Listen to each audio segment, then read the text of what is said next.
Hi, everyone. Thanks for joining us at Can't Help Loving Them, but why is my child behaving this way? And I don't know if anyone else has had a week, but in my household with my toddler, we have had a week. So I feel like I am living and breathing this and also know how hard challenging behaviors can be when they're happening in your own home. So I just want to start tonight by thinking about our hot buttons and thinking about what are those behaviors that really get under your skin? What are those behaviors that just start the fire in your stomach where you're like, this is my thing. This is my thing that gets really tricky. And we know that everyone has these hot button behaviors that maybe their kids or partners or friends or whoever does coworkers do. And so we just want to be thinking about what are those hot buttons. Think about naming them, because once we realize what those behaviors are that feel extremely annoying to us or really spark a big emotional reaction in ourselves as adults, then we can prepare for them. And when we are prepared, then we're better able to support our kids in moving through those moments.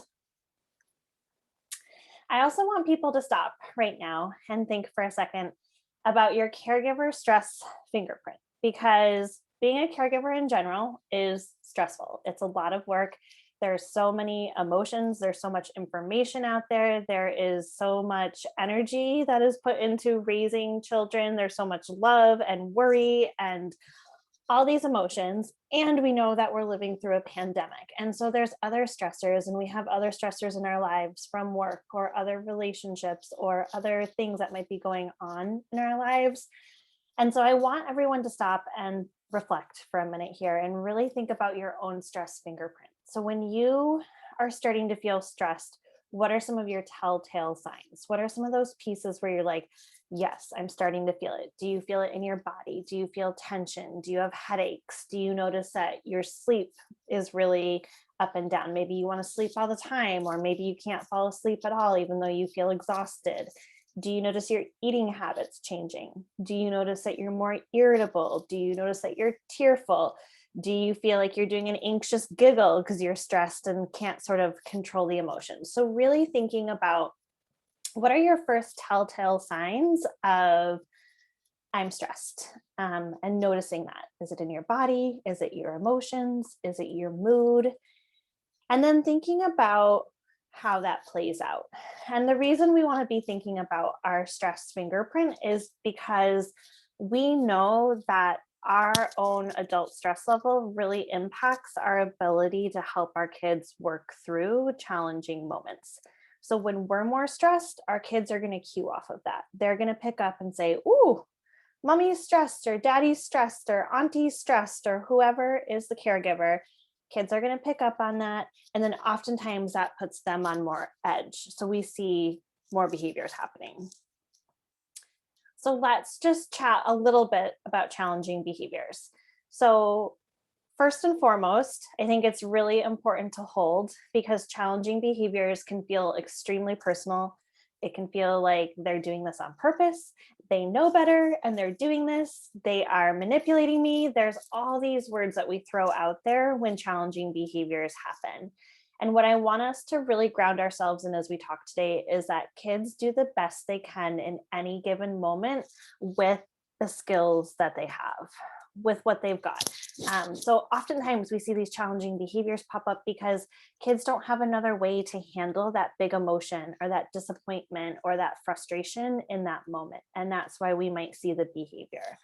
We know that a lot of challenging behaviors are actually really developmentally appropriate. So if you have a child who's biting, if you have a child who's hitting, if you have a child who throws himself down on the floor in tantrums, if you have a child who doesn't listen, if you have a child who throws a tantrum when they don't get something that they want, all of these things for young kids are developmentally appropriate. We expect that this behavior is going to happen because it's part of the process of how kids learn to regulate their emotions and how to handle big feelings. We also know that challenging behaviors are not a reflection on parenting, even though it can feel that way sometimes, right? We've all been in those situations where you're like, oh, this is rough. Like, this is my child having the big tantrum or meltdown in the grocery store. or come on, like be on your best behavior when you go into this environment, right? Like don't touch that thing I told you not to touch, right? We know that there's a lot of judgment and pressure put on parenting. And so I just want to be here and say that challenging behaviors are not a reflection on parenting or the way you love your child. It's not something that you're doing right or wrong, but there's always room for us to be thinking about and getting curious about why these challenging behaviors might be happening. And then we know when challenging behaviors are occurring, that when that big behavior is happening, that is not the time to be teaching a new skill. That's not the time to be doing a lot of talking. It's really the time where we want to re-regulate our kids. We want to get them back into a good place. And we want to do all of that work where we review rules, where we have a conversation, where we repair our relationship with our child. We want to do all of that when both caregiver and child are feeling calm. So a lot of what we're going to talk about today is how do we prevent challenging behaviors from happening? And the big ways we do that are we preview our expectations of one, what's going to happen and how we want our child to behave. We're going to be really consistent with the rules that we set in our household so that kids know exactly what's going to happen if they do that thing. In my household, we have a gas fireplace, and my 15-month-old knows if I touch that fireplace, I'm going to say one firm no, hot, and I'm going to move him away from that. And I will not let him touch it, right? So we want to be really consistent with that. That took us months, and now he won't touch it. But it took a long, long time of being really consistent. And there's still a lot of testing of like, how close can I get, right? So we know that that can be frustrating, and sometimes it feels like it's not working, and it just means that we need to do it longer, which can be exhausting. We also want to make sure that we're really holding our kids' strengths in mind. So what is our kid doing really, really well at? Where are their interests? What are they really good at? And hold that, because that's going to be really important to think about how we prevent and manage those big behaviors when they happen. And it's also going to help us to see what skills do they need to work on a little bit? What skills do I need to support them on or help them develop? And then lastly, we know that anytime there's transitions, holidays, gatherings, if your child is hungry, tired, sick, we're going to see an uptick in challenging behaviors. Basically, anytime something's out of the norm, there's a good chance we're going to see some challenging behaviors because it's different, and that can cause stress for kids. Even though things like holidays are fun, there's a lot of anticipation around that. There's a lot of excitement around that. And that all of those feelings can also dysregulate a child.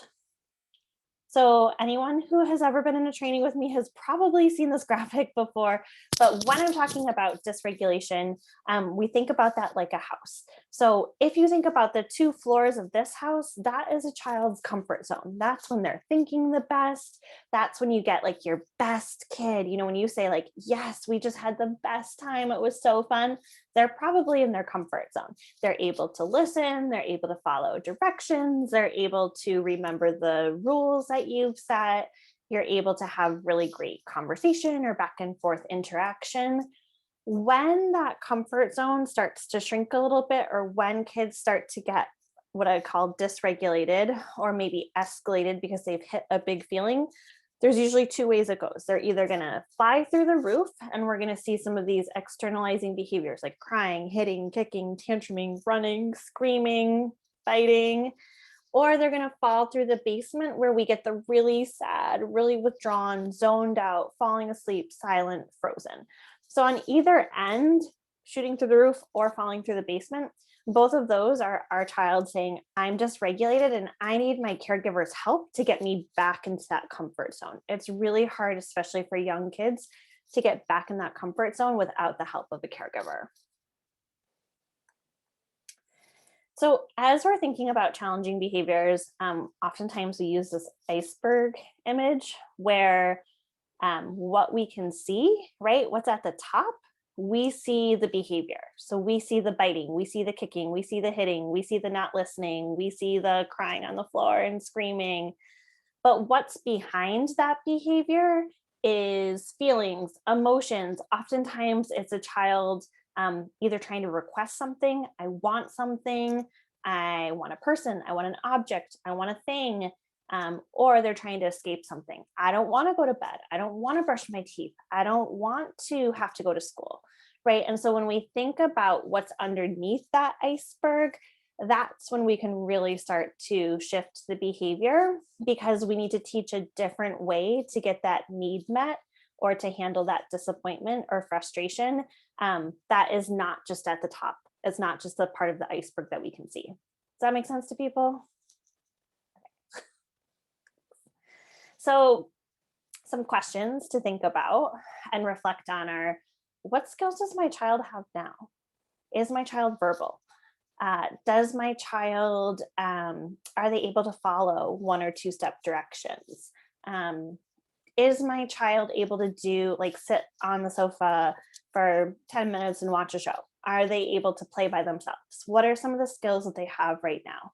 And then think about, what are some of the skills they need? Do they need support in recovering from big feelings or big emotions? Do they need help labeling their feelings or emotions? Do they need some coping skills, like being able to do deep breathing or feeling identification? And then we want to think about, how do I help teach my child these skills? Because when we're thinking about this challenging behavior and when we're holding that challenging behaviors happen because kids don't have the skill to communicate what it is that they need in that moment any other way, we really need to be thinking about, well, what's the skill that they need? And how do I help to teach them that skill when we're both in a really good, calm place? Not when the behavior is happening. That's not the time to teach the new skill or reinforce a new skill. We want to be thinking about when caregiver, adult, is in a good, calm place and when child is in a good, calm place. And we know a great way to teach these new skills is through play, right? So when we're playing with kids, when we're modeling out little scenarios, like having, 2 figurines and them saying, I wanted that toy, I want it, I'm going to take it. And we're doing it in a playful way where we're having that good back and forth with our kids. Then we can model problem solving skills. We can say, like, I didn't like that. That hurt my feelings, or that made me feel sad, right? We can model, how do you get solutions? We can bring in other toys into it. We're going to get the teacher dinosaur. She's going to help us. Or we're going to get the grown up. She's going to help us to figure out what it is we need to do. So we, even things like listening, when we're playing with our kids, oftentimes kids are listening. We're not even realizing it, that when we sort of give directives or we give suggestions or ideas, kids are doing it because it doesn't feel the same as when we're saying, go put your shoes on, it's time for school, put your shoes on, put your shoes on, put your shoes on. And we feel like that broken record where we're like, how come they're not doing it? I guarantee that a lot of you, for when you're like, okay, who wants to go outside? First, we've got to get your shoes, right? Like, kids are sitting down. They're like getting ready to put those shoes on themselves. We know that when things are done through play, it takes a lot less repetition. And so really thinking about how we get playful with our kids, how we think about teaching new skills for our kids through play is huge. Okay, so what do we do when these big moments happen? First, we're going to talk about how we prevent those big moments from happening. And then we're going to think about, when they do happen, how do we respond or react to them? So again, this is like our 2-pronged approach. We're going to think about the preventative. And as you can see, the preventative side is way bigger. And the reason that the preventative side is bigger is because we need to really be thinking again about, what skills does my child need? How can I help to support them in building these skills? How am I going to give them lots and lots of opportunities to practice this new skill? How am I going to praise them a whole lot, right? Like, they need a ton of praise. So anytime I see you using those walking feet, my toddler right now, all he wants to do is crawl up on the coffee table, right? So our rule is feet stay on the floor. And it feels like the silliest thing in the world, but 100 times a day, I'm like, look at your feet on the floor. Wow, your feet are on the floor. High five, feet are on the floor. Look, oh, you're being so safe. Your feet are on the floor. Sounds silly, but I know that the more I'm praising and when I'm saying, wow, look at you, you're doing it, your feet are on the floor, it takes a lot of power away from when I'm saying feet on the floor as I'm helping him to get down from that coffee table. And I'm giving him a much bigger reaction to when he's doing it the right way, right? When his feet are on the floor, than when he's crawling up on that table. So thinking about the importance of positive praise and really labeling and noticing when our child is doing that thing we want them to do more of in our household. We also, again, want to be thinking about whenever we're doing this preventative stuff, we want to make sure that we as the adult are in a good place and our child's in a good place. And as a mom today who had like this disgusting gravy spill all over her refrigerator, because again, my toddler was like, "What's this?" and tipped it all over. That can be really hard to do, right? That can be really hard. At like 7:30 this morning, wiping beef gravy off my refrigerator shelves was like not high on my list, right? I was like, very frustrated. It's really hard, but it's also really important to remember like that is life. Those things happen, right? I'm a child therapist. I know what to do. And I still was like, "Can you just give me space?" And he's 15 months. Like, he doesn't know what that means. He's like, "No, I cannot give you space. Like, I want to play in this gravy in the refrigerator." So, really thinking about how do we take a deep breath? How do we recover from moments like that? Because they are going to happen. It's stressful. How do we sort of pause for a second, right? Pick those hands up out of the beef gravy, find a place to put him, and regroup to think about how we're going to respond or how we're going to react. And so that's the second prong. We're really thinking about when those big challenging behaviors happen, we want to think about how we give ourselves a second. How do I get myself ready? And having a plan is always huge because when we start to feel frustrated or escalated, it can be really hard to remember what the plan is. So when we practice this plan over and over again too, and when we feel really confident in it, it's going to be a lot easier to be consistent and to be more neutral when we're responding to that big behavior. So you're not like me being like, "Ah, give me space. Why is this happening right now?" So when we're reacting, we really want to focus on de-escalation. We want to focus on safety and we want to focus on limit setting. Our goal is to get our child back into that calm place, right? They're either shooting through the roof or they're falling through the basement. And our job is to use our relationship and our limit setting or what, some of the things we'll talk about today to get them back into that good, calm place where we can have a conversation or we can talk about why that behavior wasn't safe or we can repair. So again, magic ratio, 5-1. Anytime we're thinking about positive attention, we want to be thinking about noticing 5 positives for every 1 negative, or sometimes we think about it like a piggy bank. So for every withdrawal that we take from that piggy bank, we need to be putting 5 positives back in. And we want to be thinking about the intensity here. So a lot of times we give positive feedback, but we're like, "That was great, nice job." But when we're frustrated or when there's that big challenging behavior, our intensity feels really different, right? I'm like, "Give me space." That feels really different. Or like, "You just need to listen, right?" That feels different than, "Great job. That was so great. You read your book. High five," right? So we want to think about how do we bring that intensity to the positive? How do we get really excited? How are we like, "Yes, that was awesome. Look what you just did. I remember when you couldn't do that. And now look, you're doing it." We want to bring the intensity to the positive.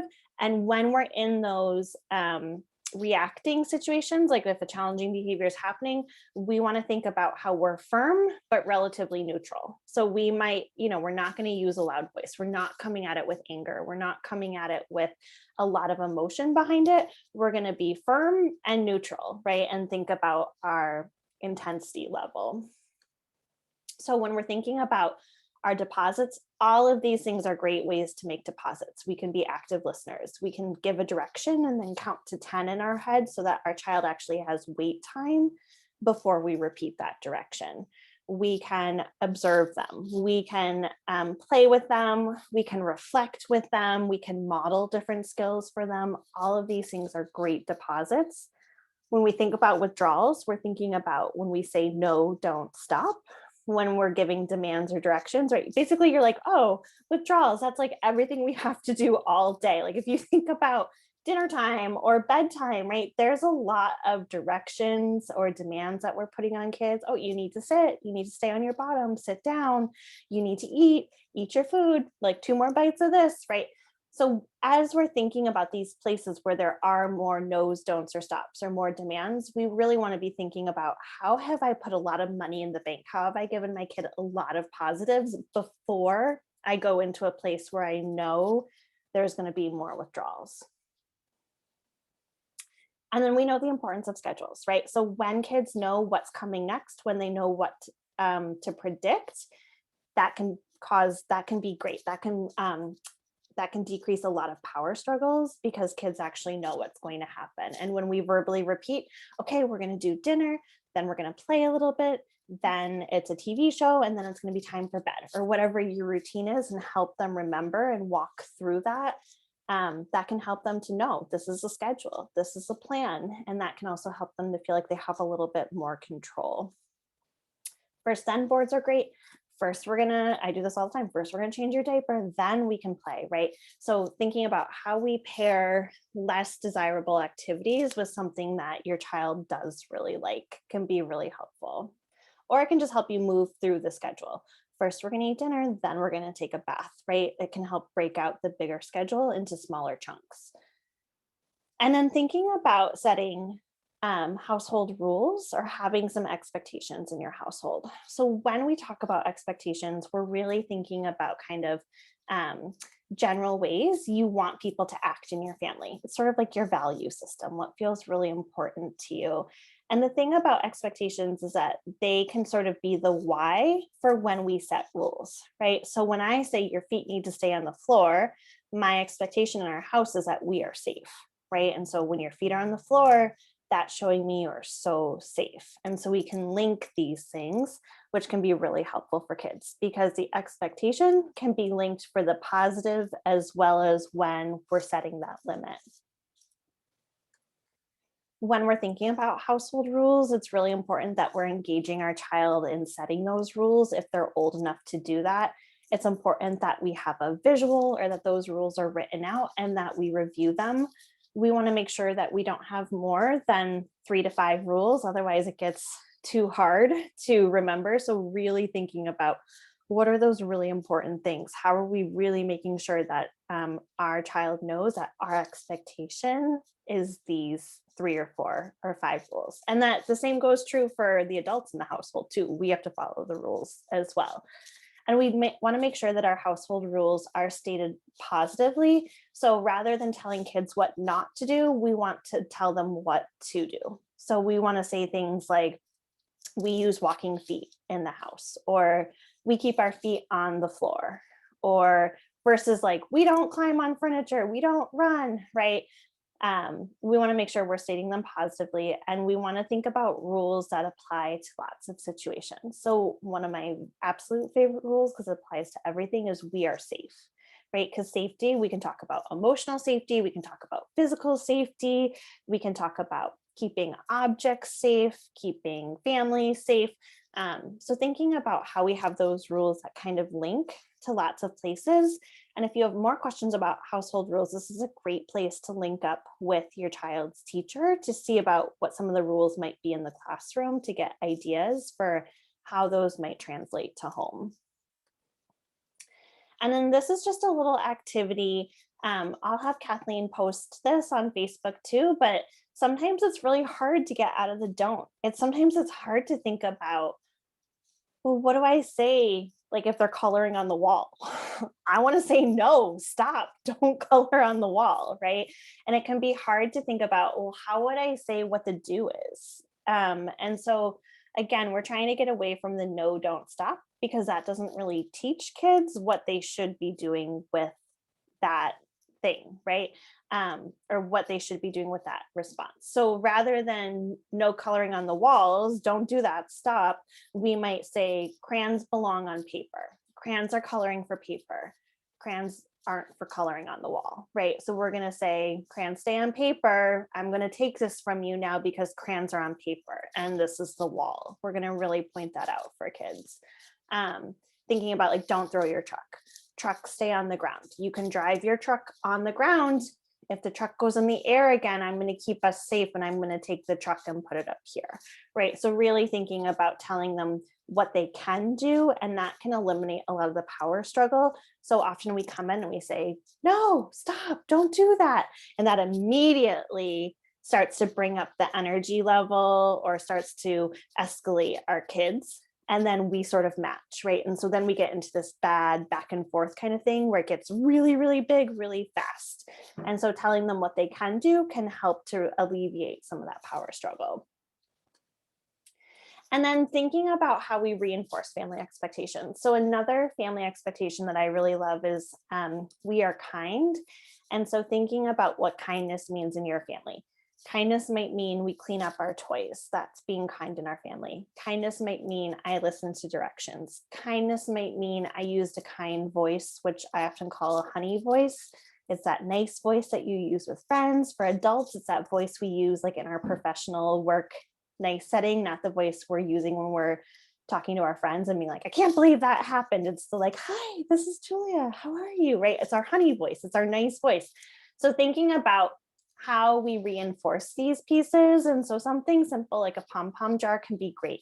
Because again, when we're seeing these things happening, we're reinforcing all the positive stuff we're seeing. Like, wow, you really listened on the first try. When I said it's time to get your shoes, you went and got your shoes. You are being so kind. What a great listener you are. I'm going to add a pom-pom to our jar. And so kids can sort of then start to say, oh, this feels really good. I'm getting reinforced for the good stuff versus thinking about taking things away or, thinking about the punishment side. Let's really put the emphasis on helping them do more of what we want to see.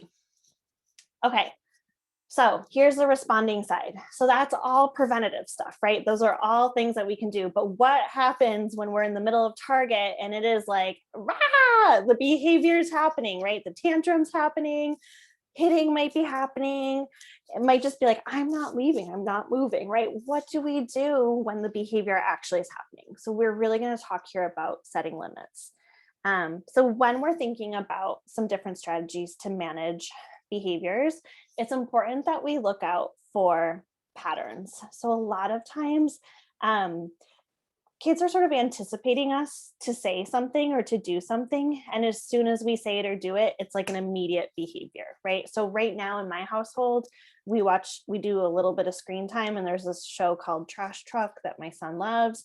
And so he'll sign like, I want more, I want another 10-minute episode. And if I say, this is the last episode, at the end of this, we're going to turn it off. And then I remind him, it's the end, I'm going to turn it off. He'll look at me, he'll sign more, and then he immediately tantrums when the TV goes off, even though we've done the previewing, right? We're laying the foundation for this. But if I say, oh, okay, today you can have one more, right? Even though I told him this is the last one, we're going to turn it off. And then I don't want to deal with the tantrum. So I'm saying, okay, sure, take one more episode. Okay. Well, then he learns, oh, well, the bigger I get, maybe mom's going to let me do one more. That worked last time. Let's try it. And what can happen here is even if we only do this, say like, I don't know, 3 times out of 10, kids hold on to that 3 times. They're like, oh, but this worked.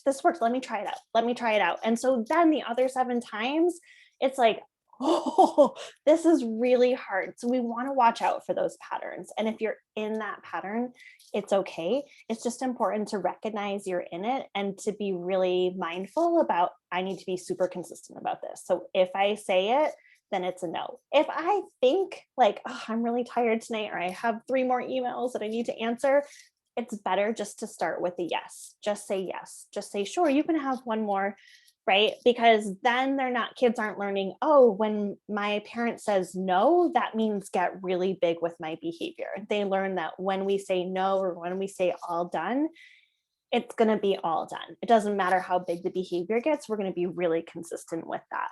We also want to be thinking about where we lean in and where we lean out. So leaning in is like, oh, you're having a really bad tantrum. Do you want a hug? Do you want me to rub your back? What do you need right now? You're having a hard time. That's our leaning in. It's sort of our soft, relational, how can I join with you? Our leaning out is when we're saying you've hit the limit and I'm going to hold a really firm limit here. So we want to be thinking about both these pieces. And So when we're thinking about setting limits, we definitely want to make sure that, again, we're previewing what our expectations are across the day and we're doing it multiple times a day. We want to think about natural consequences being tied to the expectation. So if you throw something, if you throw a toy, the natural consequence is not like, now you're never going to have this toy ever again, and you're not going to have dessert, and you're not going to have screen time. Kids aren't going to connect those, right? If they throw a toy at 5 p.m. and screen time is at 6:30, they don't remember why they didn't get screen time. 5 p.m., that might as well have been a week ago, right? Like the time thing here. So we want to make sure that we have really good natural consequences. So if a child throws a toy, for instance, natural consequence might be, we don't, throwing toys isn't safe. I'm going to keep us safe. I'm going to put this toy away for now because throwing is not safe, right? So the natural consequence would be the toy that got thrown goes away. I'm not saying I'm going to put all your toys away and you never get another toy, but as soon as another toy gets thrown, oh, I'm going to put another toy away and let's see, maybe we need to do a different activity together. What's something safe we could do together? I'm going to redirect to a different activity. Maybe we're going to read books together. We want to make sure our tone of voice is calm but firm. So when we're thinking about setting limits, right, as I'm lifting my child off the coffee table, I want to be like, just get down. It's not safe. We've talked about this 800 times. But what my voice is saying is feet on the floor. We are safe in this house. I'm going to keep you safe. Feet stay on the floor. So firm, but making sure that the tone isn't escalated. We're just being consistent and firm with it. We want to be consistent with warnings. So if you say, if you do that again, I'm going to take this away, you need to make sure you take it away if they do it again. It's not like, oh, and then you did it 7 more times and now I'm going to take it away. Because then we get into the same pattern where kids are really smart this way. They're like, oh, that worked for me. I got 7 more chances in there. Great. That was awesome. I'm going to keep making sure I can get 7 more chances. And also when we're setting limits, we really want to keep it to 10 words or 10 seconds or less. So we're thinking about setting concise, consistent limits that we can repeat every 20 to 30 seconds. This is not the time to be like, why did you do that? You're so kind. Throwing isn't nice. Why would you do that? No, you're hurting mommy's feelings. Don't do that, right? We don't want to get into that. That's too much and it's not helping anyone in that moment. We want to really keep that limit short and sweet.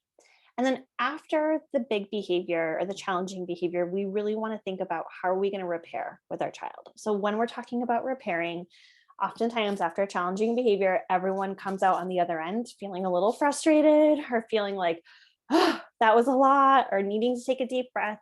We want to think about how do we tell our kids what we need after a challenging behavior, and how do we help them to say what they need, right? So they might be like, mommy, come to me. I want you to pick me up. And I might be like, I cannot touch you right now. You just bit me in the arm and that really hurt. And I don't want to pick you up. It's important that we say, mommy's right here, right?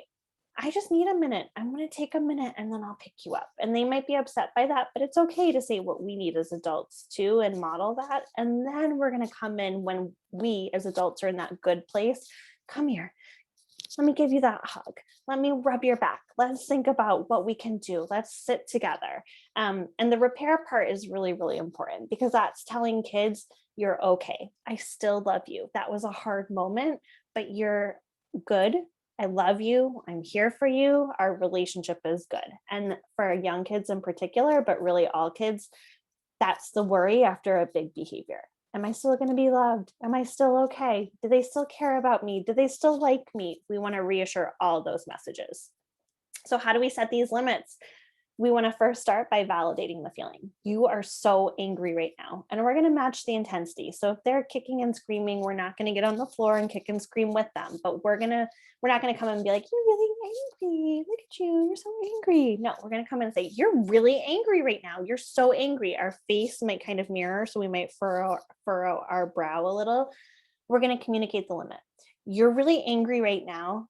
And in this house, we keep our body safe. I'm going to help you keep your body safe. So we might give an acceptable alternative depending on the age of the child. So you're so angry right now. In our house, we keep our bodies safe. And then we might give a choice. So you can hit the pillow instead of your brother, or you can use a loud voice in your room.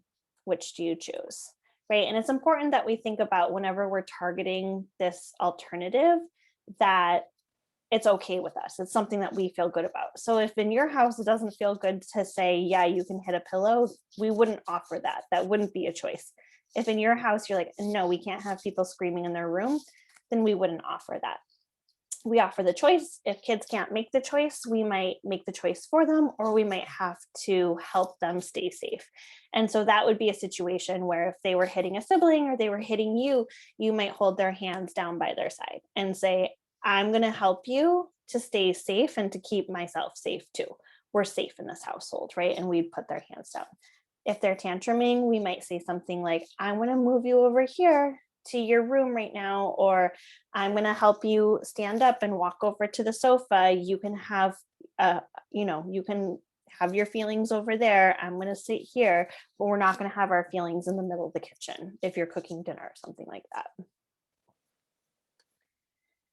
So as we're thinking about setting these limits, we want to make sure that we're not setting these limits from like across the room. We want to move in close to our child. We want to make sure we call their name and get their attention so that they are hearing what we're saying. We want to maintain eye contact with them. We want to use that firm, calm voice. We want to give direct and clear messaging. And then we want to make sure that we're going to back up that message.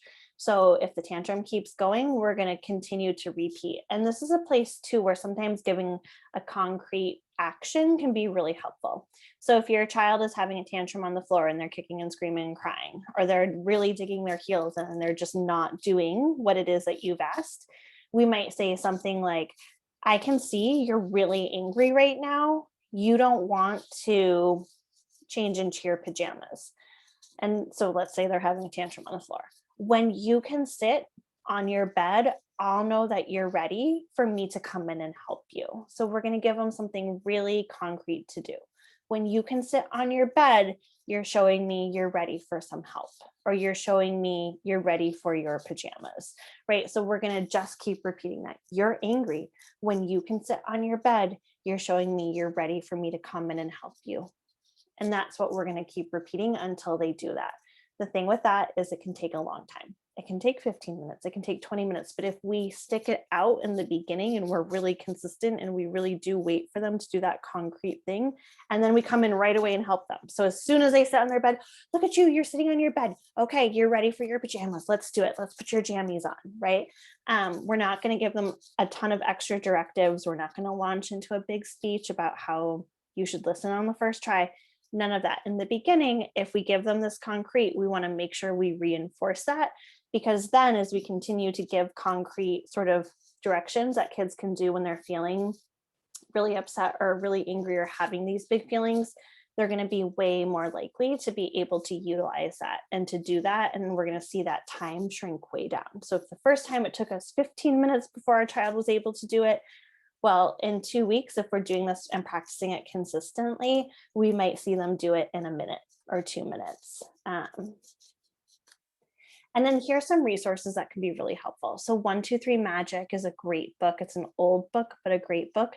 And it's sort of a warning system of you basically get 3 warnings before kind of a natural consequence comes in. This can work really well. Thinking about SOS Help for Parents is another great guidebook that can be really helpful. And there's some really great strategies in there. Parenting the Strong-Willed Child, if anyone else is a strong-willed child out there, it can make you really feel nuts sometimes or feel like you're on edge. This book is great. And there's, again, some really just nice reframing and some good strategies. And then your Defiant Child 8 Steps to Better Behavior, again, goes into more depth on some of the things that we've talked about here today. So that's all I have for everyone. I'm going to go ahead and stop recording.